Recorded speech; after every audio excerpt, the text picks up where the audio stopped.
That way it'll be a better walking tour, so I'm not talking to a whole big group. So hold on one second. The Safari West. Safari West is about 400 acres total. It's privately owned. It's owned by a couple named Peter and Nancy Lang. They actually live on site. They live right over there behind the elephant room. So we're going to be taking a tour kind of through their backyard.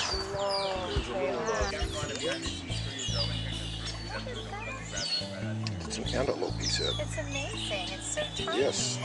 If you guys scoot up a little bit, you'll see a big blue bird with a mohawk. I'll let you guys guess what that might be related to. Think of an urban bird. See those? So not a peacock. Pigeon. More urban than a chicken. Pigeon. Pigeon, there we go. So that is the world's largest pigeon. That's a blue-crowned pigeon from Papua New Guinea. Some antelope, he said. It's amazing. It's so tiny. Yes. These blackbirds right here are known as log-jack.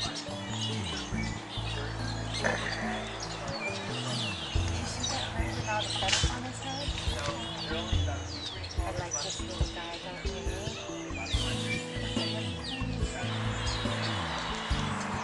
All right, so right here we have Honey, our fennec fox. Now she is the world's smallest naturally occurring canine. I say natural because we've bred dogs that are smaller, but in nature this is as small as a canine will ever be. And she's from northern Africa, so she's a Sahara desert creature. So she's well adapted to desert life.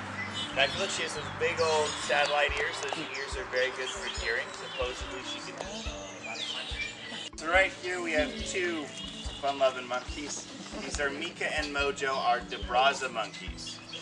Now Mika's the small one on bottom, and Mojo's the one grabbing her. And he's the bigger guy.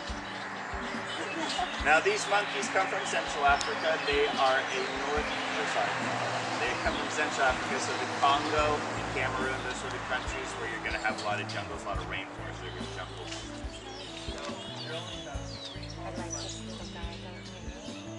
All too old. They reach sexual maturity about the age of 5. And right now, the female is about 1 year old, and the male is close to 2 years old. So they still have some growing to do before we'll get some babies, but I'm sure once they reach that age, we'll have some babies, sure enough. Which would be good, because then we have our own breeding program with our DeBrazas here.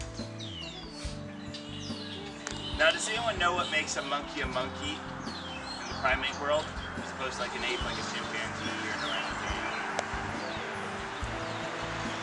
Now, Gina, we see right here Sahara.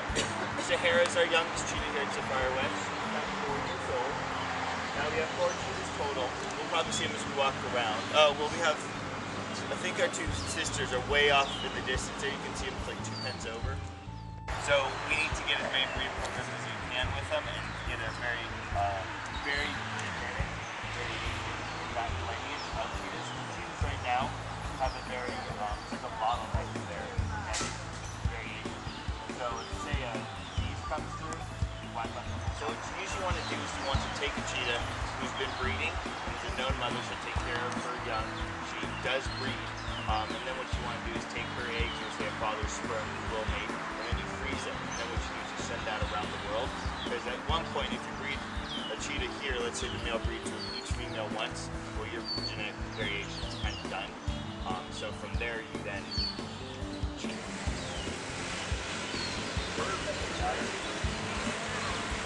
San Juan reaches speeds up to 225 miles an hour, and it's died in the air. I like this little guy, don't you? Now the quills of these porcupines, the crested porcupines, are actually very, very smooth, and they're pressurized, so they're hollow. So when they go in, they're actually still pretty hard to pull up, so they won't band in you. But what's going on with these quills is that since they're nice and smooth, they go in nice and easy, but they're very, very big. The aggressor comes into the porcupine comes into the aggressor, they're very sharp, they'll puncture, go in, and then they'll pop right out of the hair follicle, and they'll grow back. Look, did you see them? See the turtle? So they can't actually shoot their quills. It's an old wives' tale. It's all contact. There's also the myth that porcupine quills are poison. So if we take a look right behind me, we'll see a whole bunch of birds. These are flamingos. Now here at Safari West we have 2 different kinds of flamingo. We have lesser flamingo and greater flamingo. How you tell them apart? Quite simple. Greater flamingo happen to be taller than say lesser flamingo. So What are those orange, the bright orange little birds? You get like the whole top. We'll talk all about them. Yep. Yep, when we get inside there, but those are scarlet eyes. Oh, we get to go in there? Yeah, we'll be going in there. You want to go up close? I like this little guy, don't you?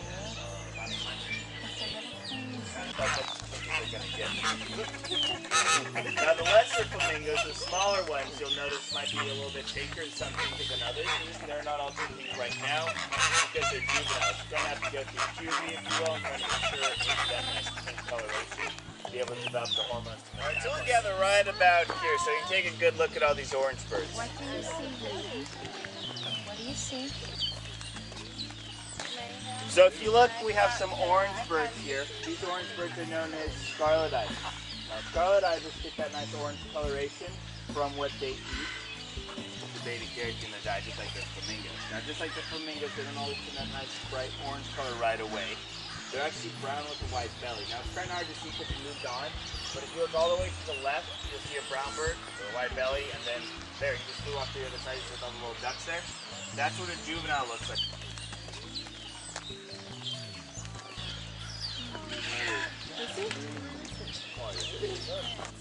See what we can find.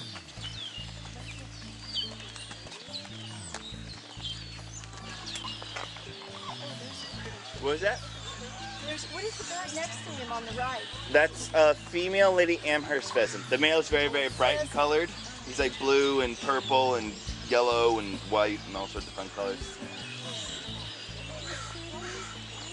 It's a blue diker. Now if you look up in the tree here, don't stand under it, but look at the tree there. You'll go off to the left-hand side, they're all white with the black heads, very long bills, are known as sacred ibis. Now sacred ibis get that sacred name from the ancient Egyptians who used to worship them.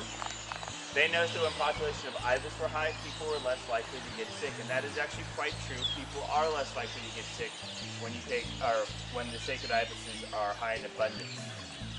So it's a very good omen in ancient Egyptian times. They actually worshipped them to the extent where if you killed one, the police would kill you right back. They even modified up to 1 million of these birds. They brought them out.